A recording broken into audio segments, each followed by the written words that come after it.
நான் ஆரம்பத்துலேருந்தே சொல்கிறேன், இது 7ஆம் அறிவு மாதிரி போகிறதுக்கு வாய்ப்பு இருக்குதுன்னு சொன்னால் அதே மாதிரி தான்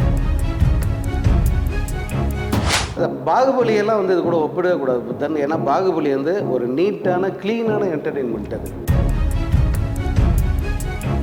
சரியாக பண்ணியிருந்தா இந்த படம் வந்து முக்கியமான படம் தான். ஏன் இதை நான் சொல்கிறேன்னா, பட் இந்த படத்தை சரியான முறையில் வந்து எடுத்து நல்ல கண்டென்ட்டாக இத்தனை கண்ட்ரிஸில் சேர்த்துருந்தாங்கன்னா சூர்யா ரேஞ்ச் வேறு.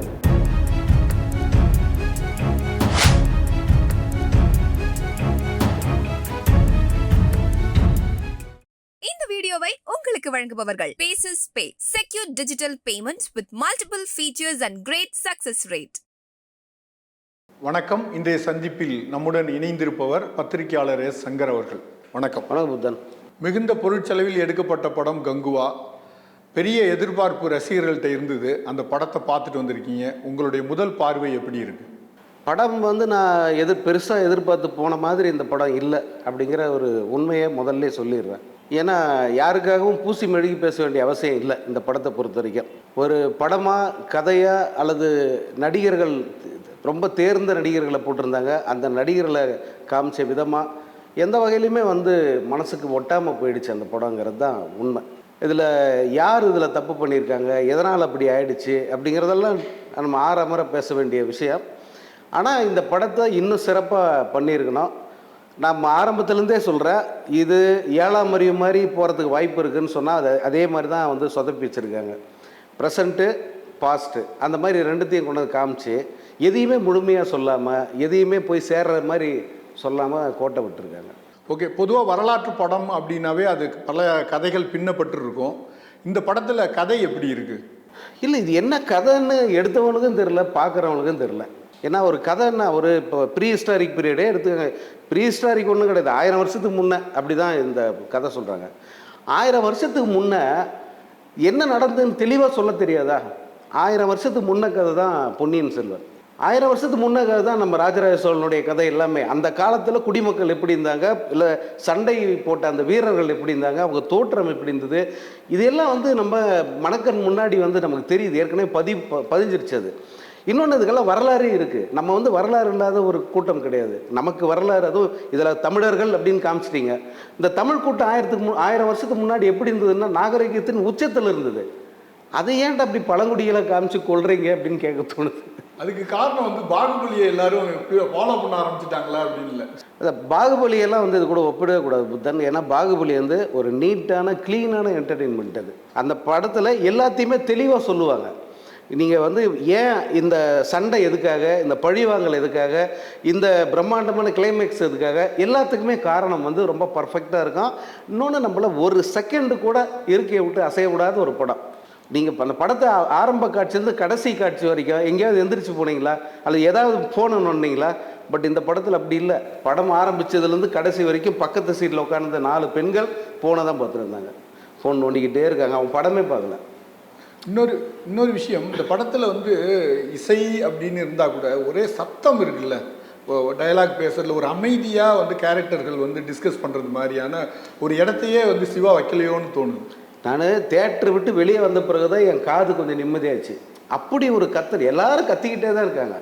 யாருமே வசனம் முழுசாக பேசவே இல்லை. எல்லாமே எல்லாத்துக்குமே கத்தல் தான். நீங்கள் ஒரு காட்சி கிளைமேக்ஸில் நடக்கிற அந்த ஆரம்ப கட்ட அந்த சண்டை காட்சி, அதாவது அந்த சரித்திர கால சண்டை காட்சி இருக்கு, அது கிட்டத்தட்ட ஒரு 15-20 நிமிஷம் ஓடும். இந்த 20 நிமிஷத்தில் எங்கேயாவது ஒரே ஒரு வசனம் இருக்கா?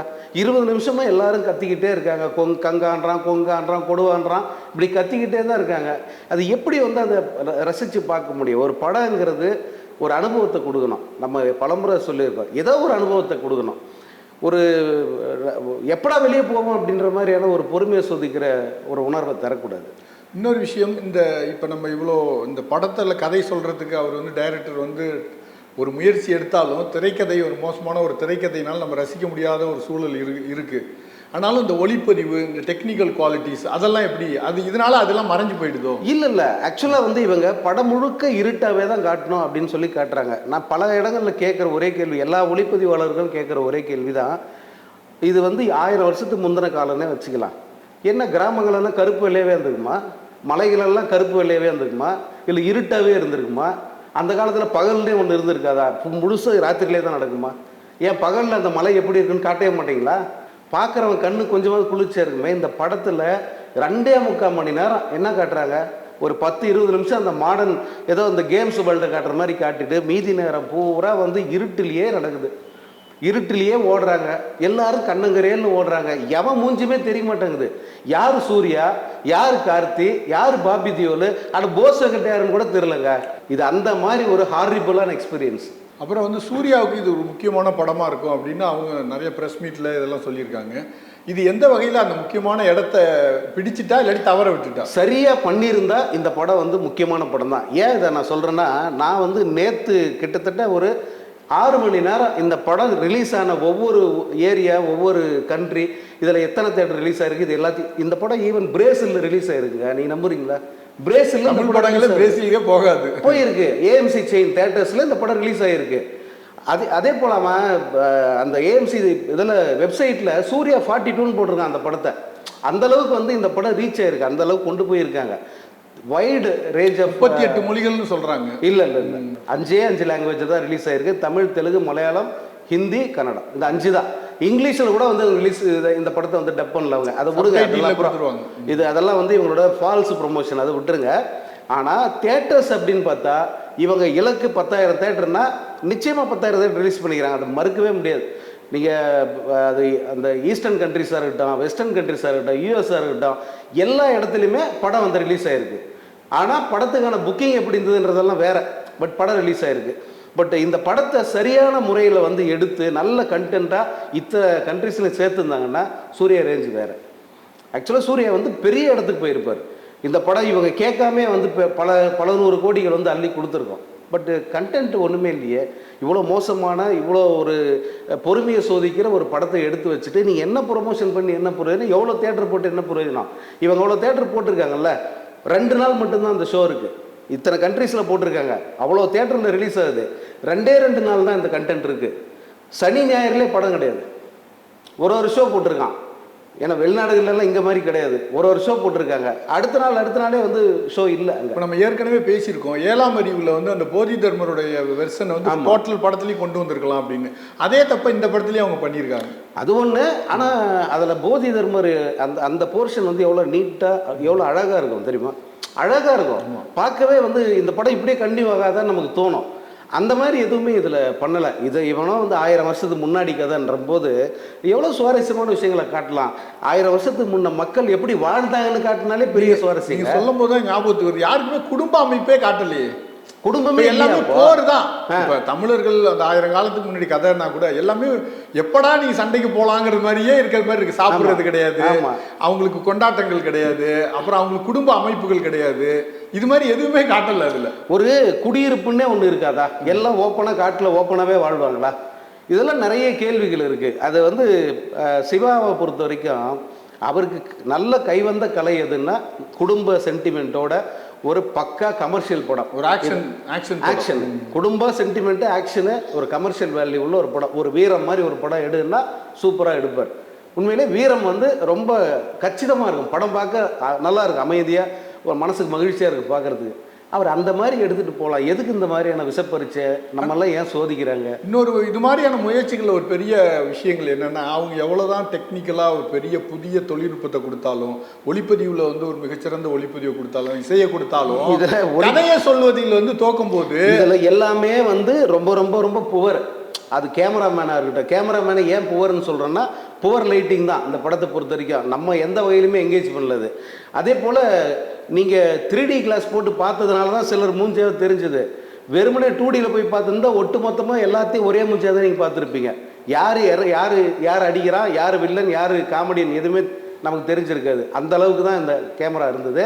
அதே போல் இசை, அவர் தேவி ஸ்ரீ பிரசாத் என்ன மூடில் இருந்தாருன்னு தெரில. வெறும் இறைச்சலாக இருக்குது. காது உண்மையிலே பஞ்சர் ஆகிடுச்சு, அப்படி ஒரு இறைச்சல்.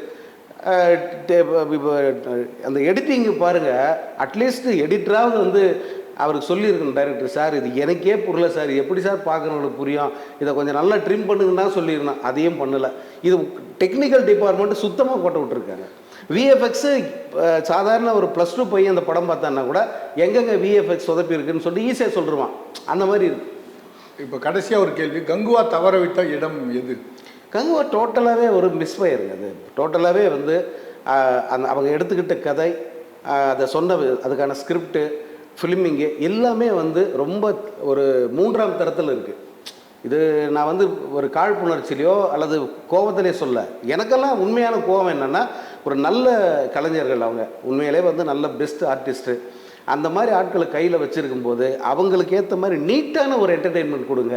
ஜனங்க பார்த்து சந்தோஷப்பட்டால் என்ன உங்களுக்கு கோவம்? ஜனங்க சந்தோஷமாகவே இருக்கக்கூடாது படம் பார்த்துட்டு. இப்படி பார்த்துட்டு வந்து கடுப்பாக போகிற மாதிரியே வைப்பீங்க. எவ்வளோ காசு கொடுத்து படம் பார்க்குறான்? இது முக்கியமாக ஒரு ஆள் படம் பார்க்கணும்னா 1000 ரூபா செலவாதுங்க. ஒரு 1000 ரூபா கொடுத்து படம் வாட்டர் பாட்டில் 70 ரூபா வாங்குறாங்க. 1000 ரூபாய் கொடுத்து படம் பார்க்குறவன் சந்தோஷமாக போனால் உனக்கு என்ன அவ்வளோ கஷ்டம்? ஒரு கிளாடியேட்டர்னு ஒரு படம் வந்திருக்கு, இதோட சேர்த்து ரிலீஸ் ஆயிருக்கு அந்த படம். அந்த கதை மாந்தர்கள் அவ்வளோ பேரும் அதுலேயும் வந்து 2000 வருஷத்துக்கு முந்தின கதை மனிதர்கள் தான். அவங்க எவ்வளோ அழகாக, எவ்வளோ நீட்டாக, எவ்வளோ க்ளீனாக, இப்படியே வந்து எல்லாருமே சேர்த்துல புறான மாதிரியாக வருவான் படம் பூரா. இந்த கோபம் வந்து இருக்குது, அதை தான் நான் வெளிப்படுத்துகிறேன். தவிர எனக்கு இந்த படத்து மேலே தனிப்பட்ட முறையில் எந்த ஒரு வெறுப்போ அல்லது காழ்ப்போ கிடையாது. பட் நல்லா வந்திருக்கணும், இவ்வளோ செலவு பண்ணி இவ்வளோ ப்ரொமோஷன் பண்ணி உலகமெல்லாம் வந்து பப்பரப்பான்னு சொல்லிட்டு பெரிய விளம்பரமாக பண்ணிவிட்டு ஒன்றுமே இல்லாத ஒரு வெத்து கொண்டு போய் வச்சா எப்படி இருக்கும்? அதுதான் இந்த படம். மீண்டும் பேசுவோம். நன்றி, வணக்கம். வணக்கம். இந்த வீடியோ உங்களுக்கு பிடிச்சிருந்தா லைக் பண்ணுங்க, ஷேர் பண்ணுங்க, கமெண்ட் பண்ணுங்க. மறக்காம OH சினிமா சேனலுக்கு சப்ஸ்கிரைப் பண்ணுங்க.